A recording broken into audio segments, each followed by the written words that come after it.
Wife left our son in the hospital for her affair, saying it was a one-time midlife crisis cure. Lisa and I had recently celebrated our 20th anniversary, along with our daughters, Jasmine, 16, Casey, 13, and our 15-year-old son, Jake. My name is Joel and I was a 42-year-old content father and husband.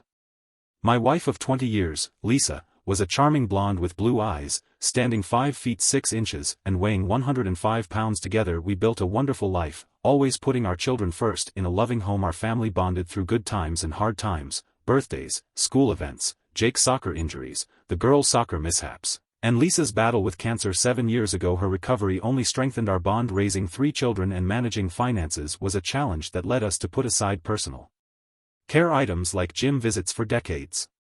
Care like going to the gym over 2 decades. It's easy to gain a little weight, but we prioritized our children's futures over appearances. I worked in production management and Lisa in purchasing. Our lives were routine, but we never let our relationship or intimacy suffer. We maintained a happy and fulfilling physical connection for years before Maria and Roger moved into our neighborhood. A young couple in their late 22s with no children, they were known for their lively weekend parties. Maria, a fitness instructor with a stunning physique, and Roger, her 30s. Year when Lisa turned 38, she was a little overweight, but it never bothered me as I had also gained some weight over the years. Maria encouraged Lisa, assuring her that she could lose the extra pounds by joining her at the gym. 2 years later, when Lisa was approaching 40, she had slimmed down considerably, regaining her youthful figure. More confident, and our intimate life improved with her increased energy. She embraced her rejuvenated self and I did my best to keep her happy. With her new look came a wardrobe update inspired by Maria. Lisa began to wear more fashionable, revealing outfits that showed off her figure. At first I was a bit uncomfortable with her going to work dressed so stylishly that I felt a bit out of place in my regular attire at Lisa's 40th birthday party, which I had planned with a band and catering at a local hotel. She looked stunning in a chic dress and heels. I noticed other men admiring her, and she seemed to enjoy the attention. Exuding a newfound confidence, she publicly thanked Maria for helping her reclaim her youth and improve our marriage. I was proud of her appearance and loved her new energy, but I couldn't help but feel uncomfortable watching her flirt and dance with younger men from her office. Throughout our marriage, Lisa had never danced or flirted with other men before. Danced with other men or flirted openly, but at her party she seemed to enjoy the attention, which bothered me, but I decided to let her enjoy the party and talk about my feelings later that night. After I brought it up, she apologized, assured me she didn't want me to feel jealous or uncomfortable, and promised it wouldn't happen again. She said she got caught up in the excitement and drinks that night. She made up for it in bed and even gave me a wonderful BJ, which was a rare occurrence. A wonderful BJ, which was a rare gift that night. Lisa was full of energy in bed and took the time to make sure I was completely satisfied, showing her gratitude for the party in her own special way. Things returned to normal, except Lisa started getting home late a few nights a week because of her gym sessions.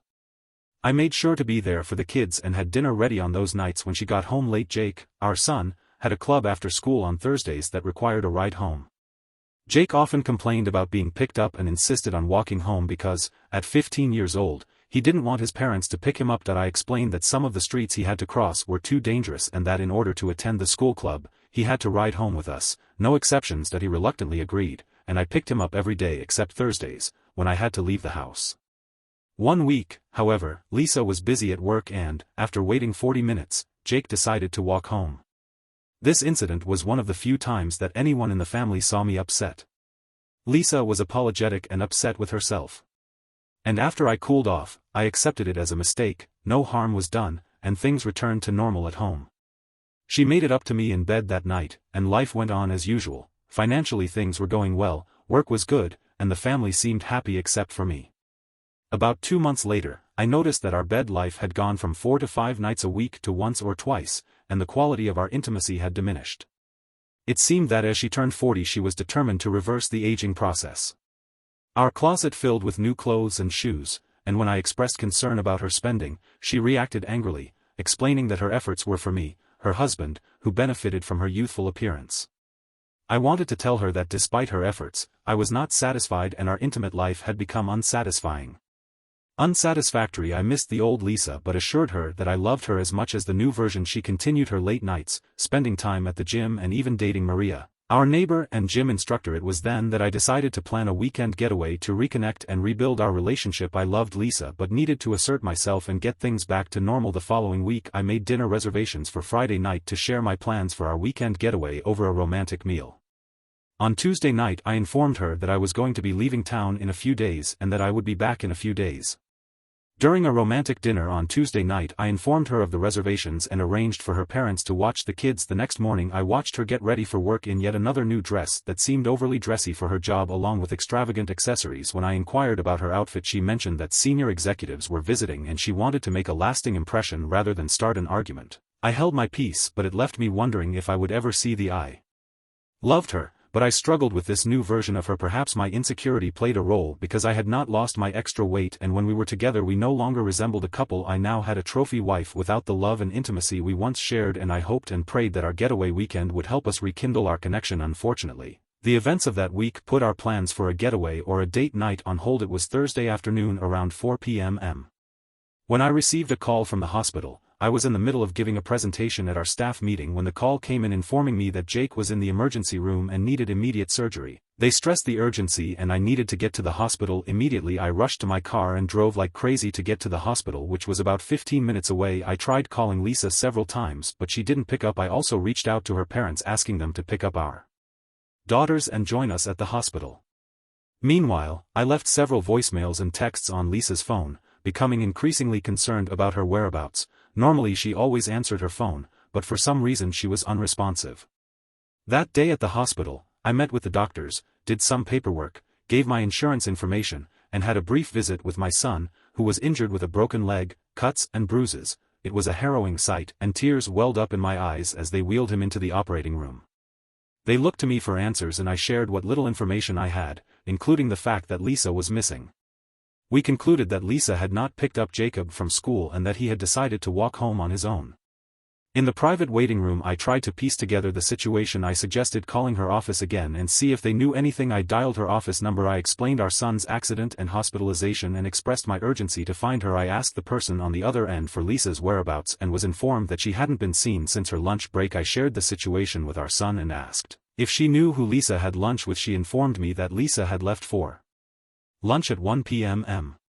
After a short wait she sent me Mr. Donnie's business number and I thanked her before hanging up. I immediately dialed his number but there was no answer and it went straight to voicemail. A sinking feeling washed over me, adding to the stress of our son's impending surgery. My wife seemed to be missing along with my son.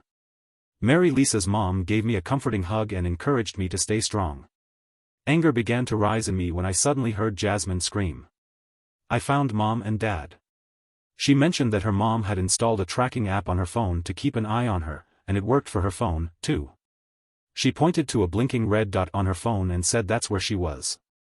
She was at a downtown hotel. The surprise on everyone's faces was obvious when I heard this. I quickly formulated a plan to contact her, knowing it could be the end of our marriage. Curious looks followed my actions as I dialed the hotel number and asked to be connected to Mr. Donnie's room. They put me on hold.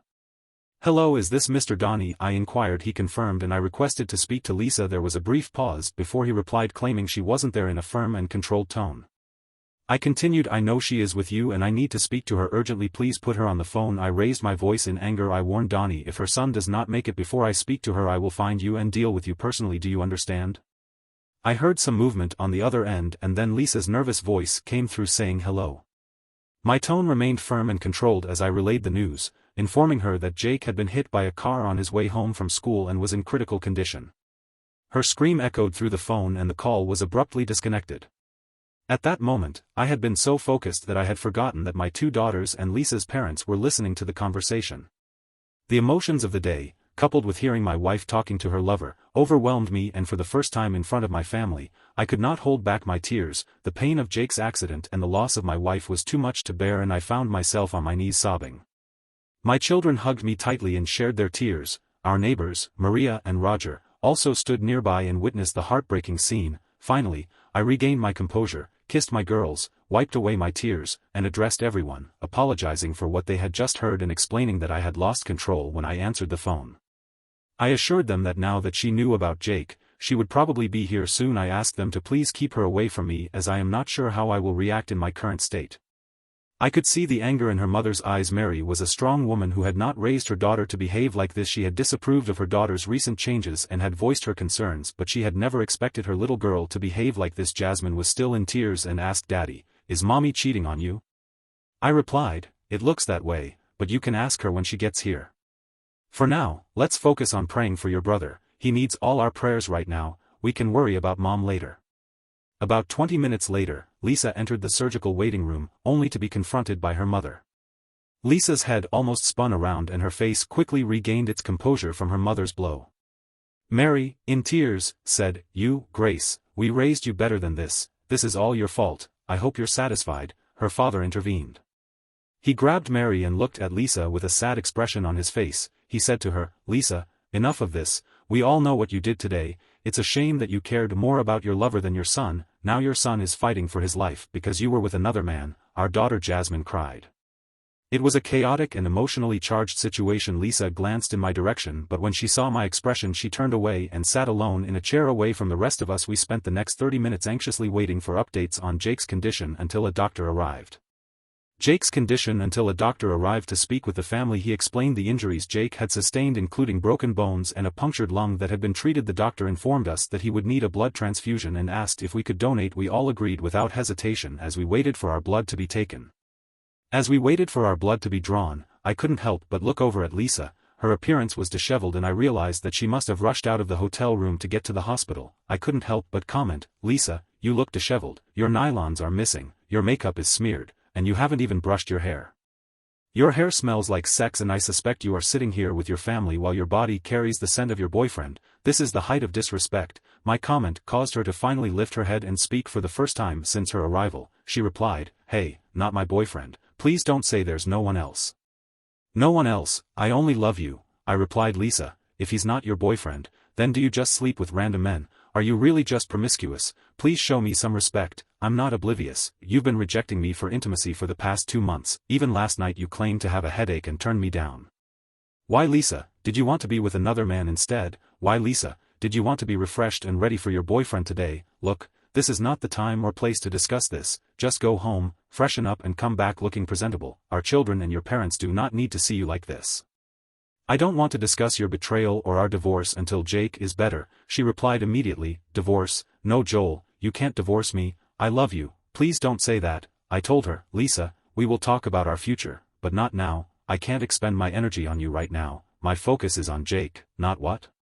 Just go home and get cleaned up. If you can't drive I'll get your dad or someone else to take you, but you need to go now. Jake won't be out of surgery for a while and you should be here when he wakes up." She stood up, tears still falling, apologized and left. About 2 hours later, Lisa. She returned without makeup, her hair in a ponytail and dressed in jeans and a sweater. She had stopped crying but still looked exhausted from the emotional turmoil. She sat with her parents and our girls stayed by my side. I spoke to my daughters, emphasizing the importance of not holding grudges against their mother. I explained that we could have conversations about this situation later, but for now we needed to come together as a family. For the next 2 days, we took turns keeping vigil for Jake, who remained in a medically induced coma. From the doctors, Jake was going to be okay, he would have to stay in the hospital for a while, but he should be able to go home in about a week. We all cried tears of relief and hugged each other when we heard the good news. Lisa tried to approach me, but I kept my distance and gently pushed her away as her world had been shattered, and she didn't know how to reintegrate into the family or salvage her marriage. As our family members took turns staying at the hospital, there were no sleeping arrangements for Lisa and me, but on the 3rd day I decided to make my intentions known about our living situation once Jake returned home. I made it clear that I did not want her in my bed, and given her involvement with others, I felt it was only fair that she move her belongings into the guest room. She cried and professed her love for me and asked me not to kick her out. I told her that until Jake fully recovers, there is no us for the time being. She remains the mother of our children and we will need her help with Jake's recovery, but as far as I am concerned, she and I are no longer a couple, though we may still be legally married. She cried again but she understood and moved into the guest room. I also discussed this change with our daughters and they understood the situation. We all agreed not to let Jake know what was happening until he was well into his recovery. I turned our living room into Jake's room, his room into Jake's room, his room into Jake's room, his room into Jake's room, his room into Jake's room. I converted our living room into Jake's recovery room, rented a hospital bed and wheelchair, hired a day nurse, and prepared for his return home. With Jake unable to move freely in the living room, he would not be aware of our sleeping arrangements. As long as our secret was kept, his recovery remained our top priority. As for the vehicle that hit Jake, it turned out to be a driver for a paint company. During the investigation, the police discovered that the driver had been vaping, texting on his phone, and was under the influence of alcohol at the time of the incident. Our lawsuit received considerable attention as our attorneys recognized that we had a strong case and sought substantial compensation after the jury heard the full story. They were in trouble and offered us a substantial settlement rather than risk an even larger punitive award from the jury. While this did little to alleviate our anger and grief, it did provide us with the means to afford the best medical treatments and physical therapy for Jake. When Jake was discharged from the hospital, we brought him home to a new room with a hospital bed, a TV, a remote control, and his video games to make him as comfortable as possible during his rehabilitation. We had several day care nurses to help us during this time, which proved to be a blessing. Roger and I spent a lot of time discussing my plans. While their parents suggested counseling to try to keep our family together, I expressed that I was not ready and wanted to continue to focus on helping Jack through this difficult time. Lisa and I only communicated when we were together with Jake. Jake, being the sensitive one in the family, sensed that something was wrong when he heard the one day when we were alone. He asked me what was wrong and if I could forgive her. Reminding me that Mom loved me and that he could see that she was hurting, I wiped away a tear and told him that her parents' problems were none of his business and that he should focus on getting better. That moment made me realize that I needed to face the situation and make some decisions. I told Lisa that we were going out to dinner on Friday to discuss the situation. Maria and Roger were taking care of the kids that night. We went to our favorite Italian restaurant and after a few drinks I decided it was time to talk. I asked the waiter to give us some time before we ordered. It was the first time I had spoken directly to Lisa since the accident. Until that night I had only responded to questions or participated in conversations, so for the first time since the accident I spoke directly to Lisa. I said, "Lisa, I know it's been hard for you, and it's not fair that you've been living in the guest room since the accident. I haven't had a chance to think about our future, but in the last few days I've come up with a solution to ease the stress the family is experiencing because of our situation." A tear fell from her eye and I felt like a boy who had just lost his best friend as I held back my own tears of loss. All the years of love I had for this woman had been tainted by one selfish act, and now we were both paying for her actions. She asked if there was any way I could forgive her and let her back into the house. "Forgive her and let her back into my life," I replied. "Lisa, I love you and I probably always will. Aside from Jake's accident, losing you has been the hardest thing I have ever had to deal with. I just don't see a way back. Your selfish decision to put your boyfriend ahead of our family and betray my love is something I am not sure I can ever get over. Our son Jake almost lost his life because you chose to be with Donnie. Take a moment to consider my perspective." She asked me not to mention his name and admitted that she has despised herself since that day, recognizing that she screwed up badly and does not deserve anything from me or our daughters. She wondered if there was anything she could do to make amends. I replied that I doubted it, since as far as I knew she had not taken any steps to resolve the situation, which seemed to indicate her lack of genuine concern. I added that once our divorce was finalized, she could pursue her relationship with her boyfriend or anyone else. With her new looks and charm, she could probably attract any man she wanted. She acknowledged this, but stressed that she had been trying to support Jake since the accident and had been trying not to dwell on what she had done to me. She implored me to consider giving her another chance. I replied, "Do what you want, Lisa, I'm not making any promises.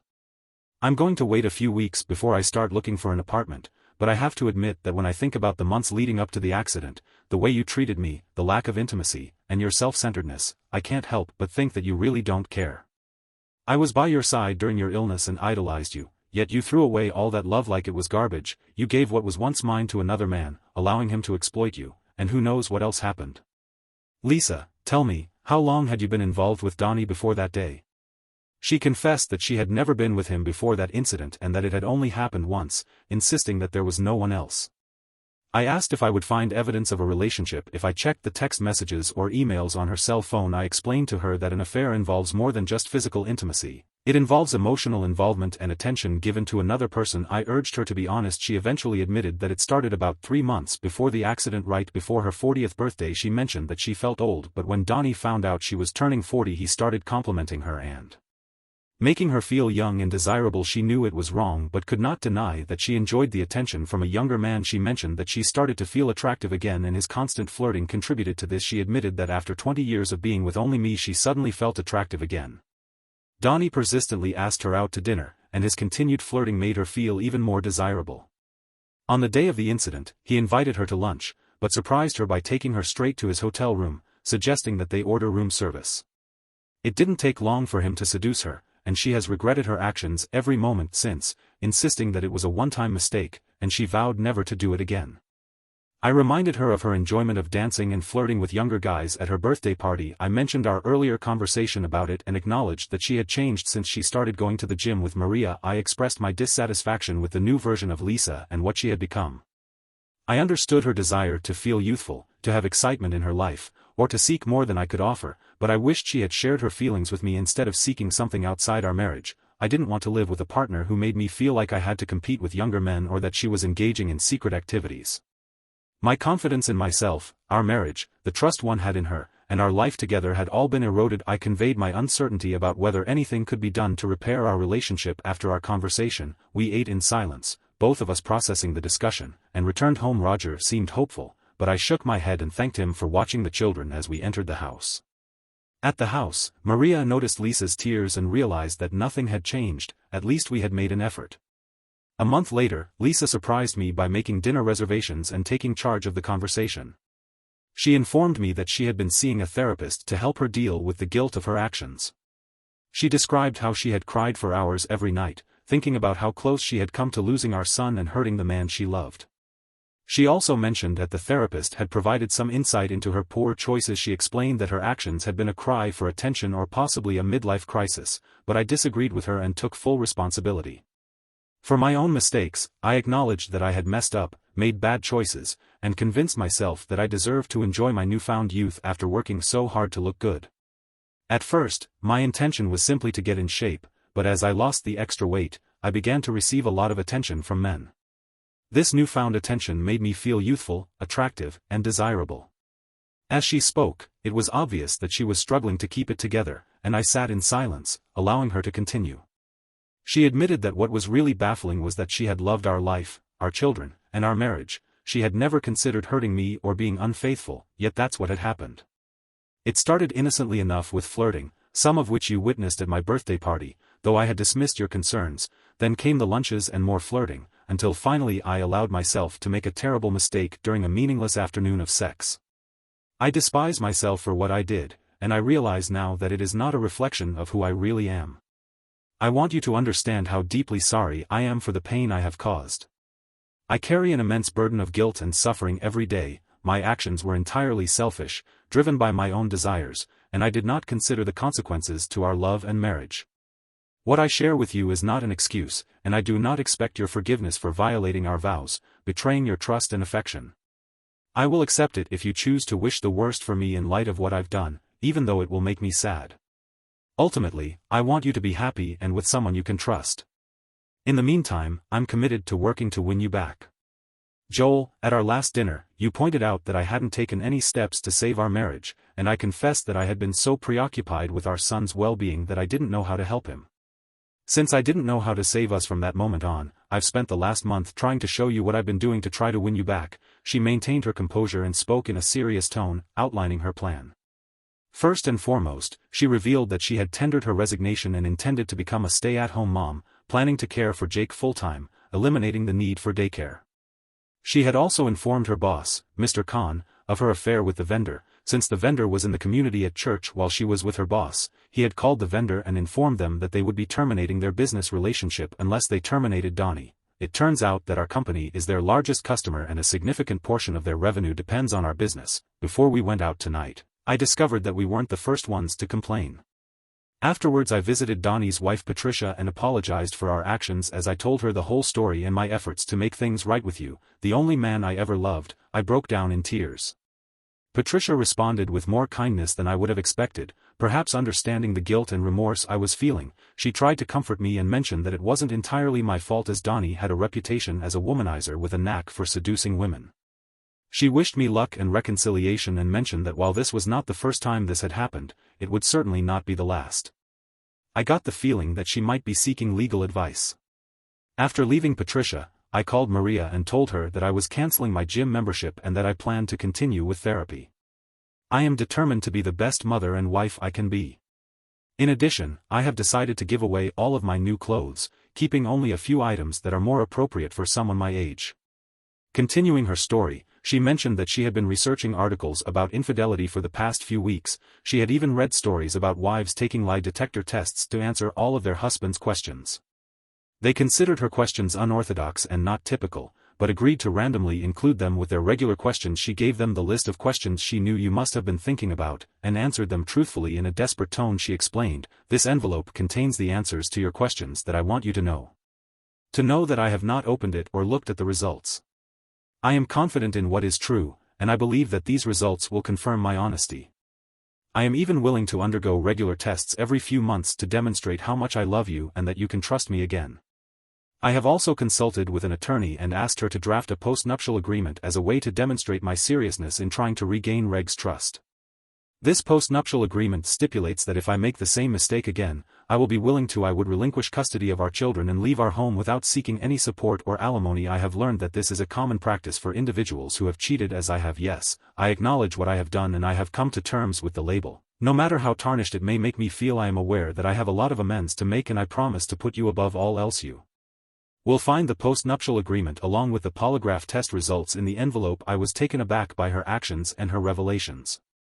"Well, Lisa, I must admit I am surprised by your efforts. It certainly gives me something to think about, but I have one pressing question: why are you so determined to save this marriage? You have clearly lost respect for me as your husband, and we are looking for something else. With your looks and physique, you can have any man you want. You need to be honest with yourself and consider why you want to remain with me, an overweight middle-aged man. I can't understand why you want me now. I suspect you feel guilty about being caught and want forgiveness to assuage that guilt." "No, that's not it," she replied. "I want us to get back together because I love you. You were there for me when I was sick, took care of me, nursed me back to health and never once complained. All these years your love has always been unwavering. I took it all for granted and now I realize how precious that is. Love really is. There is no one else I desire, and I can't even imagine being with anyone else. It has always been you, and I was wasting it. Honestly, you have always fulfilled my needs sexually and you have always made me happy. I just took it all for granted and stopped thinking about anyone else but myself, and that will never happen again." As she sat in the restaurant sobbing uncontrollably, her cries growing more intense, we began to attract the attention of other patrons. I went over to her and put my arms around her. I walked over to her and put my arms around her and held her close as she cried into my shoulder. My heart was aching from witnessing her pain, and I wasn't sure how much more of these emotional roller coasters I could take. After she calmed down, she handed me an envelope and told me to read the contents later when I was alone in bed. It certainly piqued my curiosity, and I wondered what revelations awaited me when I got home. And just before we pulled into the driveway, she looked at me with the saddest eyes I have ever seen and said, "Please don't leave us, Joel. Don't move out of our house. I'm willing to stay in the guest room. If you don't want me in your bed, I understand why you don't want me there, because if I were in your shoes I would feel the same way. I understand, and I will be there as long as you want me. I just want to be with you and reunite our family. Please don't leave us. I understand you may never forgive me, but I am asking for a chance to win back your love once more." In my room I took a shower, brushed my teeth, went to bed and stared at the manila envelope, wondering what revelations it contained. Would it make any difference? Did I even want her back after all that had unfolded? Would I dare open the file? These questions swirled in my mind. When I opened the envelope I was amazed at the level of detail contained in the polygraph test report. I examined all the questions, answers, data, and the summary. Obviously she had gone to great lengths to do this. With all of the questions that had plagued my mind now addressed and in my hands, I was unsure if I was truly prepared to uncover the truth. The questions appeared to be scrambled and presented out of order, perhaps intentionally designed to prevent her from anticipating the next question. Still uncertain about my future, but somewhat relieved by the answers to these pressing questions, I approached Lisa's room the next morning and asked her to attend a family meeting. Lisa appeared exhausted, with bags under her sleepy eyes, clearly tormented by stress and tears due to the coldness of the family. He was the first to offer forgiveness to his mother. This marked our first family meetings since the incident, and Lisa seemed apprehensive as she sat alone on the couch. I walked over, sat down next to her, and held her hand. Knowing this was going to be a difficult conversation, I began, "I'm speaking on behalf of all of us, Lisa. What you've done has damaged this family and left me with one of the most agonizing decisions of my life. Until last night, I could not imagine a scenario in which I would not leave you and find a new place to live. After reading the polygraph report and witnessing your efforts to save our marriage over the past month, your cheating was a devastating blow. But the real damage stemmed from the way you treated me and the family over the past 6 months. When I discovered that you had mentally checked out and were involved with another man, I was certain that I wanted a divorce to end our marriage. In addition to the pain this caused, I was outraged that your infidelity played a role in Jake's injuries. Unforgivable. After careful consideration, I truly believe that if the roles were reversed and I had an affair that resulted in Jake's accident, there would be no room for discussion and you would have already shown me the door, but for some inexplicable reason, I still love you and the prospect of losing you will cause me even more pain than the pain you have already caused. It is a mystery, but my affection for you remains unwavering, despite the wishes of those around us. I cannot continue in this marriage knowing that you have betrayed my trust, broken your commitment to fidelity, and violated our marital vows. She was devastated, but she understood that my mind was made up and there was no changing my decision. I forgave her, but trust is something I can no longer extend. The divorce process took a few months and was uncontested. We split our assets equally, and since our children were grown, custody was not an issue. I won't go into all the details, but it went smoothly. To her credit, she made it abundantly clear that reuniting our family was her top priority. There were moments when I thought of Lisa, but that was because of the lingering love I had for her. Overall, we are all doing well and the events of that fateful day are now firmly in the past, never to be revisited. Jake has made a full recovery and, thanks to months of physical therapy, has developed a habit of regular exercise. As for my own love life, I am currently unattached, but eagerly anticipating what the future holds. Regarding Donnie, he faced the consequences of his actions and the damage he had done to my family and my marriage. His wife promptly kicked him out and served him with divorce papers after Lisa confessed her indiscretions. I learned of his struggles through his ex-wife, who thought it might help in the healing process after my wife's affair. I'm not sure how or why she reached out to me, but I appreciate her gesture. I once read a quote that says, "Sometimes giving someone a second chance is like giving them an extra bullet after they missed you the first time, hoping they'll use it wisely this time." Thanks for tuning in, and don't forget to subscribe to the channel for more stories like this. Take care.